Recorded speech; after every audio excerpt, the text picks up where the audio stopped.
এই রুমটা হলো নেতাজির স্টাডি রুম। নেতাজি যখন গীতা পাড়ে আসতেন এই রুমে বেশিরভাগ সময় উনি থাকতেন বা ওখানে বসে পড়াশোনা করতেন। দেখছেন এটা স্টাডি রুম, ওখানে নেতাজির টেবিল আছে, নেতাজির চেয়ার আছে, কফি টেবিল আছে, নেতাজির নিজস্ব এখন বলে আমরা গোদরেজ বলি, যা ওয়ার্ডরোব বলি, সেটা রয়েছে। এখনো ওয়ার্ডরোব বলি, হ্যাঁ সেটা রয়েছে। নেতাজি আপনি দেখবেন এখানে কাপড় আছে, ড্রেস আছে। এটা কিন্তু রেপ্লিকা, রেপ্লিকা জুতো, এটা অরিজিনাল, একদম অরিজিনাল। আর তারপর আমরা ওনার রুম থেকে বেরিয়ে যাচ্ছি।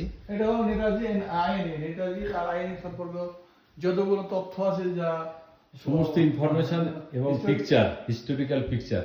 এই পিকচারটা আপনারা অনেক সময় বিভিন্ন এতে দেখতে পান, সেই ছবিটা আপনারা এখানে দেখতে পাচ্ছেন।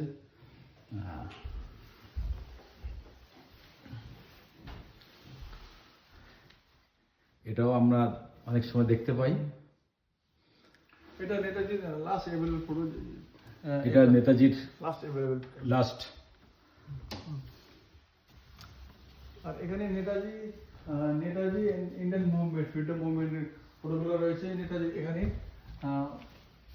তখনকার দিনে এই বাড়িটা পুজো ঘর ছিল। এখন আমরা নেতাজির ফ্যামিলি ইউজ করা জিনিসপত্র রেখেছি আমরা এখানে, যেখানে বেড আছে, টি টেবিল আছে। ওখানটাই রেস্ট করতেন এবং পূজা করতেন। এখানে আছে বেড, নেতাজির মায়ের বেড। এটা নেতাজির মায়ের বেড। মা এখানে থাকতেন উইথ ফ্যামিলি, এখানে থাকতেন।